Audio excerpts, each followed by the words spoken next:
만불사 탐방기, 호찌민시 오군 소재. 호찌민시 오군은 베트남 내에서도 화교 문화가 깊이 뿌리내린 지역으로 다양한 중국식 사원과 사당이 자리 잡고 있다. 그 중에서도 만불사는 독특한 구조와 경이로운 분위기로 방문객들의 시선을 사로잡는 사원이다. 이름 그대로 수천 개의 불상이 사원 내부에 배치되어 있는 것을 특징으로 하는 사원이다. 새해 첫날 도심의 한복판에 있는 사찰을 방문하면서 좁은 입구에 겉으로 보기에는 좁은 출입구와 작은 건물 하나에 불과하다는 느낌에 약간 실망을 한 것은 사실이다. 하지만 경내의 마당에 놓인 향을 피우는 곳에서 뿜어져 나오는 향내에 취하면서 도심 속 성지에 왔다는 흐뭇한 느낌을 받으며 법당 안으로 들어갔다. 1. 역사와 유래. 만불사는 비교적 최근에 건립된 사원이지만 그 구조와 신앙적 가치는 오랜 불교 전통을 담고 있다. 이곳은 대승불교의 영향을 강하게 받았으며 특히 중국식 불교 사원 양식을 따라 설계되었다. 정확한 건립 연도는 알려지지 않았으나 20세기 후반부터 21세기 초반 사이에 건축된 것이라고 한다. 사원의 이름인 만불은 수많은 부처라는 의미를 담고 있으며 이는 불교에서 깨달음을 얻은 자들이 무한하게 존재한다는 개념과도 연결된다. 실제로 사원 내부에는 다양한 크기의 불상이 가득 채워져 있어 불교에서 말하는 모든 존재가 부처가 될 수 있다는 가르침을 상징적으로 보여준다. 건축과 내부 구조. 사원은 여러 층으로 나누어져 있으며 각 층마다 불상의 크기와 종류가 조금씩 다르다. 특히 고인들의 위패와 영정을 모신 납골당 형식의 층이 2층과 3층에 별도로 마련되어 있는 것에 독특한 느낌을 받았다. 1층 법당 입구에는 방문객들이 향을 피우고 기도를 드리는 공간이 있는데 이른 아침 시원한 바람을 타고 향이 법당 안으로 빨려 들어가고 있었다. 법당 각 층을 둘러보는 동안 쉼없이 뿜어져 나오는 향에 취하는 듯 했다. 1층의 법당 안에는 맨 앞에 달마대사가 모셔져 있고 그 뒤로는 지장보살님이 자리하고 계셨다. 이 사찰은 대승불교의 영향을 받은 곳이어서 그런 것인가 보다. 만불사 입구 및 1층 전경. 2층과 3층에는 고인들의 위패와 영정을 모신 공간이었다. 조상을 기리고 망자를 추모하는 전통적인 중국 불교식 장례 문화의 일부다. 위패에는 돌아가신 분들의 이름과 기일이 적혀 있으며 가족들이 방문하여 공양을 올리고 명복을 비는 곳이다. 오늘도 이른 시간에 방문객들은 이곳에서 가족의 영혼을 위해 향을 피우고 기도를 올리고 있었다. 특히 음력 명절의 청명절, 음력설이나 특정 기일에는 많은 사람들이 이곳을 찾아 향을 피우고 기도를 올린다고 한다. 4층이 대웅전인 듯하다. 석가모니불을 모시고 있다. 양옆에는 문수보살과 보현보살이 협시보시하고 있다. 이 법당의 벽면 전체를 1만 개의 작은 보살들이 배치되어 있어 이 사찰을 만보사라고 지칭하고 있는 것이다. 대승불교에서는 석가모니불을 중심으로 하고 그 양옆에 두 보살이 협시로 배치되는 경우가 많은데 이때 보통 등장하는 보살들이 문수보살과 보현보살이다. 마이너스 석가모니불 불교의 창시자인 석가모니 부처님. 진리를 설하는 부처로서 연꽃 위에 앉아 선정인이나 항마촉지인을 취한 모습이 많다. 중앙에 가장 크고 웅장한 모습으로 배치된다. 마이너스 문수보살 지혜의 보살, 보통 오른쪽에 배치. 불교에서 최고의 지혜를 상징하며 손에 보통 지혜의 칼옥은 연꽃 위에 경전을 들고 있음. 불법을 깨닫고 진리를 탐구하는 수행자를 돕는 역할. 마이너스 보현보살 실천과 자비의 보살, 보통 왼쪽에 배치. 원력과 수행을 상징하며 손에 연꽃을 들거나 코끼리를 타고 있는 모습이 많다. 지혜문수보살과 실천 보현보살이 균형을 이루어야 깨달음에 이를 수 있다는 의미를 가진다고 한다. 이러한 구성을 통해 석가모니불을 중심으로 지혜문수와 실천 보현이 조화를 이루는 깨달음의 가르침을 상징하게 되는 것이다. 사찰의 내부를 둘러보면서 각 층의 베란다에서 피워진 향에 취하면서 눈에 보이는 하나하나가 정말 보물처럼 느껴지면서 마음이 충만해 짐을 느낀다. 한편으론 이런 보물들을 담고 있는 곳에 저렇게 시퍼런 불과 향을 피우면서 화재라도 나면 어쩌나 라는 불안감이 드는 것은 그만큼 소중한 것들이 너무 한꺼번에 한 곳에 모여있다는 걱정 때문이리라. 만불사는 단순한 관광지가 아니라 실제로 많은 불교 신자들이 기도와 수행을 위해 찾는 신성한 공간이다. 이 만불사는 전통적인 불교 사원부터 중국식 사당까지 그리고 베트남식의 독특한 납골당 형식의 다양한 종교적 유산이 공존하는 곳인 듯하다. 특히 위패와 영정을 모신 공간은 이곳이 단순한 불교 사원이 아니라 가족과 조상을 기리는 신앙의 중심지 역할도 하고 있음을 보여준다. 신앙이 있는 사람뿐만 아니라 건축과 문화에 관심 있는 여행자들에게도 큰 감동을 줄 것이다. 독특한 불상 배치와 웅장한 분위기, 그리고 눈길 닿는 곳마다 보여지는 보물들로 호찌민시를 방문하는 분이라면 꼭 한번 방문해볼 만한 장소로 추천드린다. 위 내용의 자세한 사항이나 베트남에 대해 더 많이 알고 싶으시다면 구독과 좋아요 부탁드리며 베트남에 관한 많은 이야기를 담아놓은 한정호의 브런치 스토리, 소통하며 공감하는 베트남 이야기를 찾아주시면 감사하겠습니다.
호찌민시 오군 투에탄 회관 탐방기. 호찌민시 오군은 베트남 내에서도 화교 문화가 깊이 뿌리내린 지역이다.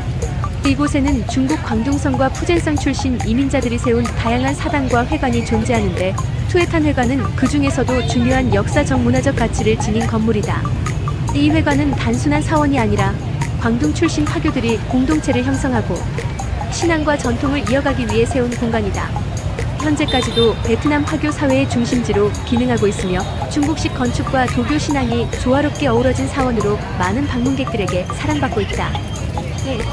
투에탄 회관의 역사와 유래. 투에탄 회관은 19세기에 광둥성 출신 화교 공동체에 의해 건립되었다.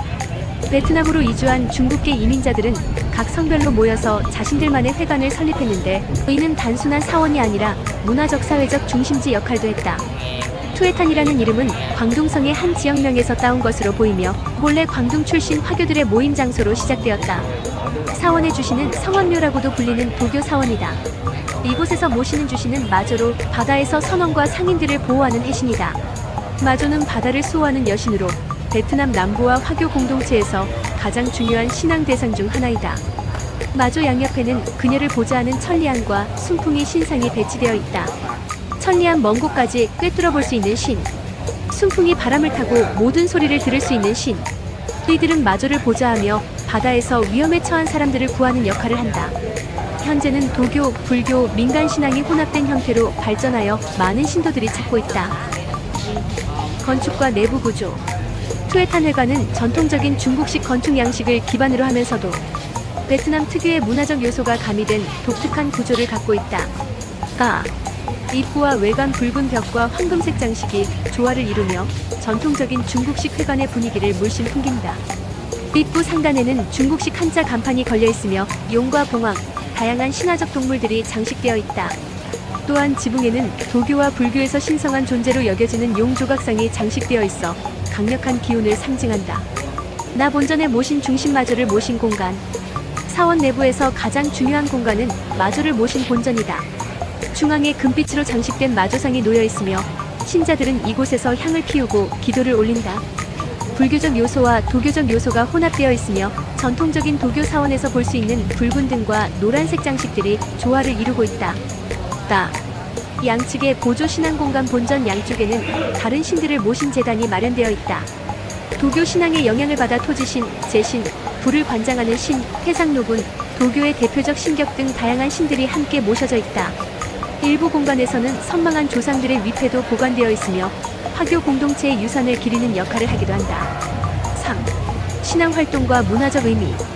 투에탄 회관은 단순한 종교 공간이 아니라 호찌민시의 광둥 화교 공동체가 신앙과 전통을 유지하는 핵심적인 장소이다. 이 회관이 가지는 의미를 살펴보자면 관세음보살을 기리는 의식. 우선 가장 중요한 신앙 행사로 관세음보살의 생신음력 2월 19일, 6월 19일, 9월 19일을 기리는 기념의식이다. 이때 많은 신자들이 모여 기도를 올리고 공양을 바치며 사원에서 제공하는 의식에 참여한다. 도교 및 민간 신앙과의 융합. 이 회관은 도교와 불교의 요소가 함께 혼합되어 있다. 제신에게 기도하여 사업 번창을 기원하는 상인들도 많이 찾는다. 또한 조상제사 및 위패봉안 공간이 마련되어 있어 화교들이 가족의 명복을 비는 장소로도 활용된다. 화교 공동체의 문화적 중심지. 투에탄 회관은 단순한 사원이 아니라 화교 공동체의 모임 공간 역할도 한다. 과거에는 이곳에서 이민자들이 서로 정보를 공유하고 경제적 사회적 네트워크를 형성하는 역할을 했다. 지금도 지역 화교들이 행사나 모임을 주최하는 등 여전히 공동체의 구심점 역할을 수행하고 있다고 한다. 호찌민시 오구는 화교 문화의 중심지로 중국식 사원과 회관이 조화롭게 섞여 있는 독특한 지역이다. 그 중에서도 투에탄 회관은 19세기 광둥 화교 공동체의 흔적을 간직한 역사적 건축물로서 단순한 사원이 아니라 화교들의 신앙과 문화가 녹아있는 공간이다. 화교들의 공동체 사원이면서도 베트남 특유의 문화적 요소가 많이 반영되어 있다는 점이 필자의 관심을 더 끌게 하였다. 이 부분에 대해 정리해보자면 투에탄 회관은 원래 중국 광둥성 출신 화교들이 건립한 사원이지만 오랜 세월 동안 베트남에 뿌리를 내리면서 베트남 특유의 문화적 요소가 자연스럽게 섞였다. 즉 전통 중국 사원의 건축 양식과 신앙 체계가 유지되면서도 베트남 불교 및 민속 신앙의 영향을 받은 독특한 융합 형태를 이루고 있다는 점이 특징이다. 건축 양식에서 나타나는 베트남적 요소. 지붕과 장식 베트남 전통 요소의 반영 전통적인 중국식 사원. 건축 양식, 곡면 지붕을 유지하면서도 베트남 사원에서 볼 수 있는 용과 봉황 문양이 더 강조됨. 베트남의 전통 건축에서는 음양의 조화를 중요하게 여겨 지붕 끝이 위로 올라가면서 균형을 맞추는 특징이 있음. 붉은색과 노란색, 황금색 조합이 강하게 사용되는데 이는 베트남 전통 불교 사원에서도 흔히 볼 수 있는 색채 조합임. 외벽과 벽화 베트남 스타일의 채색 기법. 중국 사원에서는 전통적으로 붉은색과 금색을 주로 사용하지만 베트남에서는 벽에 다양한 색을 입히는 경향이 강하다. 투에탄회관 내부에서도 중국 전통 벽화 외에 베트남식 민속화를 반영한 요소들이 발견되고 있는데 연꽃 장식이 많은 것은 베트남 불교 사원의 영향을 받은 것으로 보인다. 사원의 개방성. 중국의 사원들은 보통담을 높이 쌓아 폐쇄적인 형태를 띠지만 투에탄회관은 베트남식 개방형 구조를 따르고 있다. 입구를 지나면 비교적 개방된 마당이 있으며 자연과 어우러진 구조를 유지하는데 이는 베트남 사찰에서 흔히 볼 수 있는 특징들이다. 신앙 및 종교적 요소에서 베트남적인 특징. 불교 도교 민간 신앙의 혼합 형태의 투에탄회관은 본래 중국 도교와 불교가 융합된 형태의 사원이지만 베트남의 토착 신앙과 불교 요소가 추가되면서 더 독특한 형태를 띠게 되었다. 관세음보살에 대한 강한 신앙. 베트남에서는 관세음보살 신앙이 매우 강한 편이다. 또한 베트남 불교에서는 관세음보살이 남성적 존재가 아니라 여성적 존재로 인식되는 경우가 많으며 자비의 어머니로 여겨지는 점이 특징인데 이 사원의 관세음보살 조각상도 베트남식으로 조금 더 부드러운 표정과 형태를 띠고 있다. 토지신과 제신에 대한 신앙. 베트남 민간 신앙에서는 토지신과 제신에 대한 신앙이 강하다. 베트남에서는 거의 모든 상점과 가정에서 토지신과 제신을 함께 모시는 작은 제단 THBN이 존재하는데 이 문화가 투에탄회관에도 반영되고 있다. 사원 내부에 작은 토지신과 제신의 신의가 따로 마련되어 있으며 상인들이 사업 번창을 기원하며 기도를 올리는 모습을 쉽게 볼 수 있다. 선망한 조상의 위패를 모시는 공간. 베트남의 전통 불교 사찰처럼 사원 한편에 돌아가신 조상의 위패를 모셔놓고 명복을 빌 수 있도록 한 공간이 마련해놓고 있는데 이는 조상 숭배 전통이 강한 베트남 특유의 신앙이 반영된 부분이라고 볼 수 있다.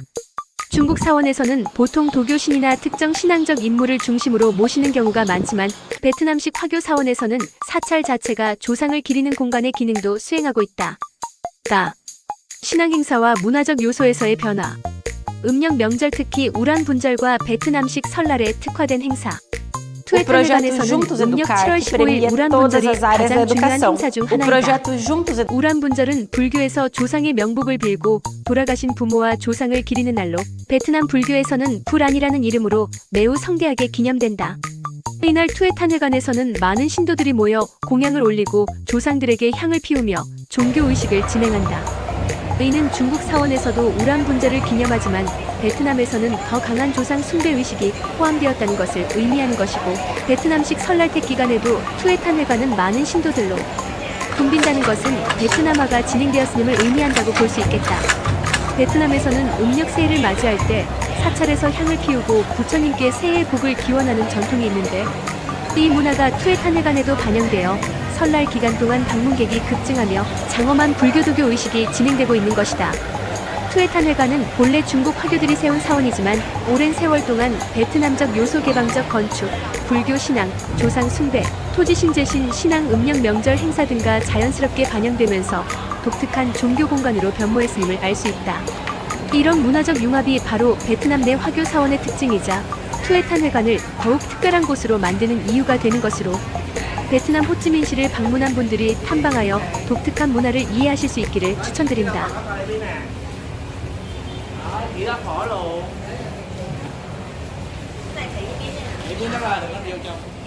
관음사는 베트남 호찌민시 5군에 위치한 도교 및 불교 사원으로 특히 중국계 베트남 인하교 공동체에서 중요한 종교적 중심지 중의 하나이다. 이 사원은 관세음보살을 모시는 사원으로 베트남과 중국의 전통적인 종교 요소들이 결합된 독특한 분위기를 가지고 있다. 관음사의 역사와 의미. 이 사원은 19세기 후반에서 20세기 초반의 화교 공동체에 의해 건립된 것으로 알려져 있다. 관세음보살은 불교뿐만 아니라 도교에서도 중요한 신으로 여겨지는데 이 사원에는 특히 자비와 연민의 신으로서 관세음보살을 신앙하는 신도들이 많다. 이 사원이 위치한 오구는 호찌민시에서 중국계 베트남인인 화교가 가장 많이 거주하는 지역 중 하나로 사원의 건축과 신앙 방식에서도 중국 전통의 영향이 강하게 반영되어 있다. 관음사는 화려한 장식과 독특한 건축 양식으로 방문객들의 눈길을 끈다. 벽과 천장에는 다양한 신화와 전설이 새겨져 있어 마치 과거로 돌아간 듯한 느낌을 준다. 이러한 건축적 특징은 베트남 내 중국인 화교 커뮤니티의 문화적 영향을 잘 보여준다. 건축 및 내부 구조. 이곳의 관음사는 전형적인 중국식 사원 양식이다. 건축 양식을 따르면서도 베트남의 전통적인 요소들이 가미된 독특한 모습을 가지고 있는데 특징적인 요소를 살펴보면 정문 및 외관. 붉은색과 황금색을 주로 사용한 전통적인 중국식 사원 양식을 유지하고 있다. 또한 용과 봉황, 다양한 신비로운 동물 조각이 장식되어 있으며 도교와 불교의 혼합된 상징물들이 곳곳에 배치되어 있는 것이 특징이다. 본당 대웅전. 가장 중심이 되는 곳으로 관세음보살이 모셔져 있는 곳으로 향을 피우고 기도를 올리는 신도들로 밀려다니는 기분이다. 3. 보조신당. 이 사찰에는 관세음보살뿐만 아니라 다양한 도교 신들과 불교의 보살, 신장들이 함께 모셔져 있는데 예를 들어 문창제군 같은 학문의 신이나 재물과 복을 관장하는 제신이 함께 모셔져 있다. 4. 정원 및 연못.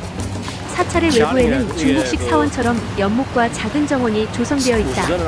이곳에서는 연꽃이 피어있는 경우가 많고 물고기가 헤엄치는 모습을 볼 수 있다. 관음사에서 하는 주요 행사 및 의식. 이 사원에서는 다양한 불교 및 도교 의식이 이루어지는데 특히 화교 공동체가 많은 지역이기 때문에 중국식 명절과 불교 행사들이 함께 진행된다고 한다. 음력 1월 1일 설날, 새해 첫날. 많은 사람들이 사원을 방문해 향을 피우고 한 해의 행운을 기원한다. 특히 관세음보살에게 복을 빌고 가족의 건강과 평안을 기원하는 신도들이 많다. 음력 2월 19일 관세음보살 탄신일. 관세음보살을 기리는 날로 신도들이 사원에 모여 큰 의식을 치른다. 향을 피우고 불경을 읽으며 자선활동도 진행한다. 3. 음력 7월 15일 우란분절. 한국의 백중과 비슷하며 조상의 영혼을 기리는 행사로 죽은 가족이나 조상을 위한 공양을 올리는 날이다.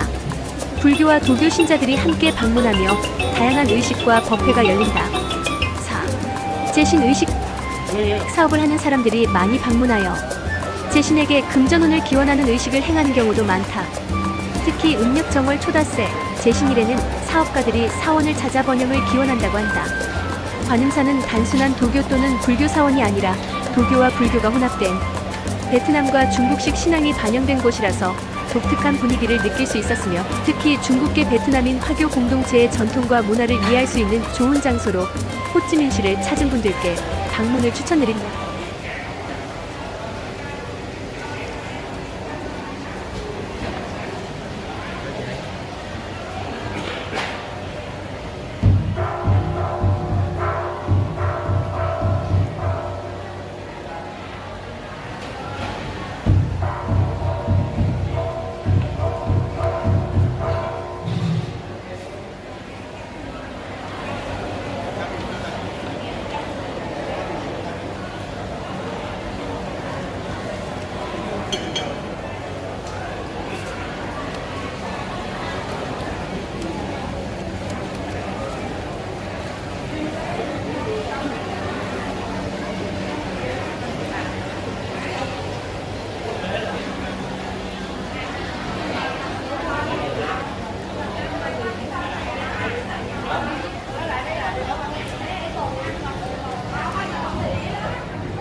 Vậy cứ chắc là đừng có điều cho.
Đó, chỉ đâu còn có coi đi nè.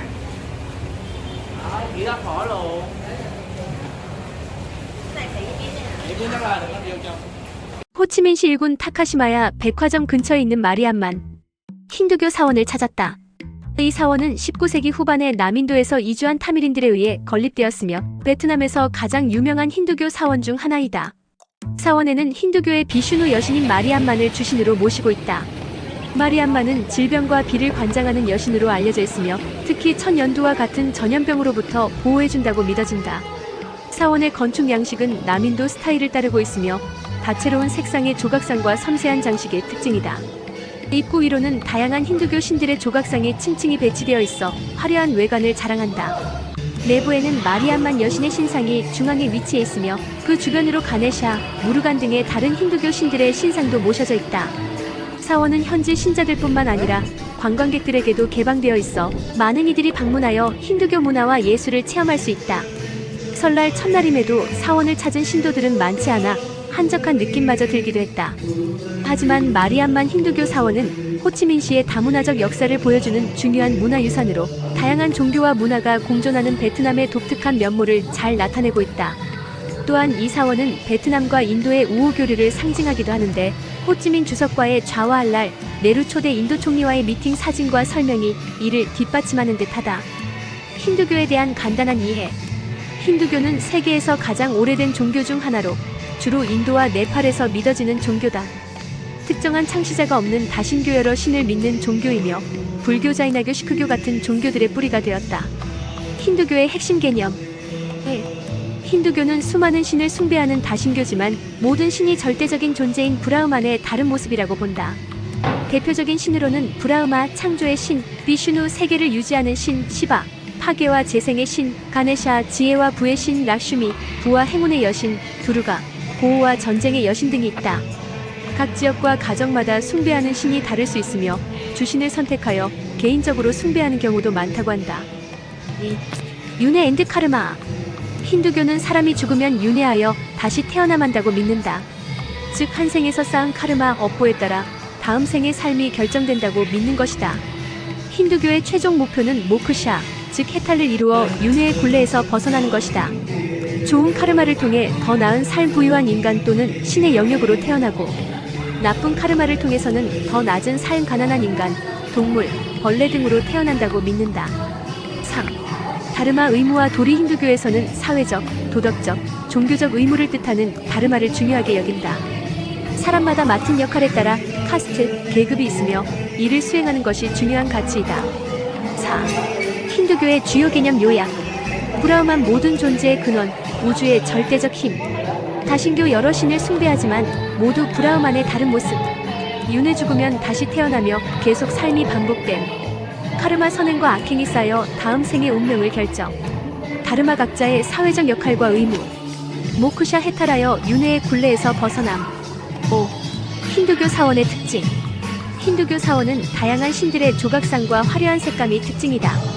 사원 내부에서는 신에게 꽃, 음식, 향을 바치며 예배를 드린다. 신을 모신 공간은 가르바 그리아라고 부르며 성스러운 곳으로 여겨진다. 또한 사원에는 신자들이 앉아 명상할 수 있는 만디르라는 예배 공간이 있다. 호찌민시 관광명소인 벤탄시장, 사이공 스퀘어, 인민위원회, 응호엔포의 거리, 동커이 거리 등이 있는 일군의 핵심 지역을 둘러보면서 색다른 경험을 체험해 보시길 추천드린다.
새해 첫날 오후 호찌민시 일군에 있는 역사박물관을 방문하였다. 인터넷에서 점심시간 없이 운영을 한다고 확인을 하고 도착한 시간은 11시 45분. 그런데 12시부터 13시 30분까지 점심시간이라는 안내 표시판과 함께 문이 굳게 닫혀 있었다. 설 연휴라 주변의 식당도 문을 연 곳도 없고 다른 곳을 찾아가도 점심시간이라 문을 닫았을 가능성 때문에 다른 곳으로 이동하는 것이 꺼려졌다. 역사박물관과 연결되어 있는 동식물원 티켓을 끊고 들어갔다. 오전 내내 사원들을 탐방하면서 지친 몸을 그늘에서 달래주었다. 10시 30분 박물관 오픈과 동시에 입장을 하였다. 서울의 국립중앙박물관을 자주 찾는 나로서는 실망이 앞선 것은 사실이지만 그곳에서 보지 못했던 베트남만의 유산들을 보는 것만으로도 기분이 업되었다. 특설 전시장으로 도자기에서 보는 봄과 여름의 제목으로 도자기가 전시되어 있었는데 가을 겨울과 관련된 화폭이 없다는 점을 발견하곤 역시 이곳이 열대지방의 나라라는 생각이 들었다. 역사적 유물들을 살펴본다는 것은 그 지역의 선조들이 어떻게 살았는가를 이해하고 그들만의 특징과 장점을 발견할 수 있는 기회인 것이다. 베트남의 역사박물관을 둘러보면서 베트남의 청동기 문화에 놀라웠고 한편 대한민국의 도자기 문화에 대한 자부심을 갖는 계기가 된 듯하다. 베트남의 청동북과 청동 유산들을 보면서 경이로움을 느낀과 동시에 도자기 전시물들을 보면서 대한민국의 자기들에 대한 자부심이 절로 오르는 것을 느꼈다. 여기서는 두 국가의 대표 유산들을 비교해보겠다. 베트남 청동 유산과 한국 도자기의 비교 기술과 예술성의 차이. 베트남의 청동 유산 동선 청동북을 중심으로 베트남의 고대 유산 중 가장 뛰어난 것은 단연 청동기 시대의 동선 청동북이다. 동선 문화기원전 700년에서 기원 후 100년경의 대표적인 산물인 청동북은 고도의 주조기술과 예술성이 결합된 유산으로 베트남의 정체성을 상징하는 중요한 문화재다. 이 청동북은 태양, 새, 배, 전사 등의 정교한 문양이 새겨져 있으며 베트남 고대인의 신앙과 생활 방식을 반영한다. 동선 청동기 제작 기술은 중국과 비교해도 손색이 없을 정도로 뛰어나며 주조 기법과 정밀한 문양 디자인이 특징적이다. 베트남 청동북은 군사적 신호, 제사, 왕권의 상징으로 사용되었으며 동남아시아 전체에 영향을 미쳤다. 베트남 청동기 주물 기술의 발전 요인. 베트남이 청동 주물 기술이 발달한 데에는 여러 가지 역사적, 지리적, 사회적 요인이 있다. 1. 풍부한 청동 자원. 베트남 북부 지역, 특히 홍강 삼각주와 주변 산악지대에는 구리와 주석 등의 청동 원료가 풍부하게 존재했다. 이러한 자연적 자원 덕분에 청동기 주조 기술이 빠르게 발전할 수 있었다. 이 동남아 교역 중심지로서의 역할. 베트남은 동남아시아에서 중국, 인도, 동남아 여러 국가들과 교류가 활발했다. 이 과정에서 주조 기술이 지속적으로 발전하고 정교한 공예품이 만들어질 수 있는 환경이 조성되었다. 3. 제사와 권위의 상징. 베트남에서는 청동기가 왕권과 종교의식에서 중요한 역할을 했다. 동선 청동북은 왕권의 상징, 제사 도구, 신호용 도구로 사용되었으며 사회적으로 중요한 의미를 가졌다. 이를 통해 정밀한 청동 주조 기술이 더욱 발전하게 되었다. 4. 청동 무역과 기술 교류. 베트남 청동기 문화는 중국 상주 왕조의 청동기 기술과 영향을 주고받으며 발전했다. 또한 남중국과 동남아시아 지역 간 청동 제품의 교역이 활발하여 다양한 기법과 기술이 전파될 수 있었다. 5. 대형 주조 기술의 발전. 베트남 청동북은 상당히 크고 정교한 문양이 새겨져 있는데 이는 당시 대형 청동 제품을 제작하는 주조 기술이 매우 발달했음을 의미한다. 이는 단순한 무기 제작이 아니라 종교적 사회적 목적의 청동 제품 제작에 특화된 발전 경로를 밟았다는 것을 보여준다. 3. 한국의 청동기 유산과 베트남 청동기의 비교. 한국에서는 청동기 시대부터 발전된 청동 제품을 생산했으며 특히 비파형 동검, 청동 거울, 청동 방울 등의 유물들이 발견되었다. 1. 청동기 제작 방식의 차이. 베트남 청동기는 주조 기법이 매우 정교하며 대형 청동 제품을 제작하는 기술이 발달했다. 반면 한국의 청동기는 비교적 얇고 가벼운 형태로 제작되어 이동성과 실용성이 뛰어난 특징이 있다. 베트남의 청동북은 대형화된 제품이 많고 의식적인 목적으로 제작된 반면 한국의 청동기는 주로 제사 및 지배층의 위험을 과시하는 용도로 사용되었다. 의 예술성과 디자인의 차이. 베트남의 청동북은 화려한 문양과 다양한 도상을 담고 있으며 이는 당시의 신앙, 정치, 문화를 반영하는 중요한 예술품이었다. 반면 한국의 청동기는 기하학적 무늬와 단순한 조각 기술을 사용하여 기능성을 강조한 것이 특징이다. 베트남 청동북이 청동기를 통한 권위와 종교적 의미를 강조했다면 한국 청동기는 재래와 의식 중심의 용도로 활용되었다는 점이 차이점이다. 4. 한국의 도자기와 비교되는 베트남의 도자기 기술. 한국은 도자기 기술에서 세계적인 명성을 자랑한다. 특히 고려 청자와 조선 백자는 예술성과 기술력 모두에서 최고 수준에 도달했다. 반면 베트남은 청동기 문화에서 매우 높은 기술력을 보여주었지만 도자기 분야에서는 한국과 비교할 때 상대적으로 낮은 수준을 유지했다. 반면 한국은 청동기보다는 도자기 기술을 발전시키면서 동아시아 도자기 문화의 중심지가 되었다. 도자기에 관한 한 한국의 그것과 비교 불가하다는 생각뿐이다. 이곳 박물관에서 특이한 것들로는 미이라를 직접 전시하고 있다는 것과 참파 왕국에서 만들어진 불상 및 조각품을 별도 구역으로 만들어 전시하고 있다는 점이다. 베트남의 동선 청동북과 같은 유물은 당대 동남아시아에서 가장 정교한 청동기 제작 기술을 보여주었지만 도자기에서는 한국의 고려 청자 조선 백자와 같은 높은 수준의 작품을 남기지는 못한 듯하다. 베트남 역사박물관을 관람하면서 베트남의 독특한 문화유산, 보물들을 보는 기회를 얻음과 동시에 우리 문화에 대한 자부심도 갖게 되었다는 점에 흐뭇한 마음으로 박물관 정문을 빠져나왔다.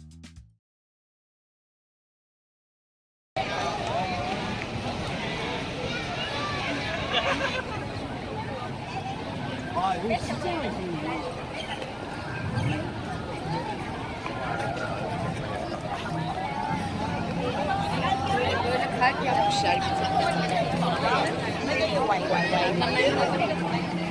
Lên đi cho đây chơi thì cho lên rồi về luôn.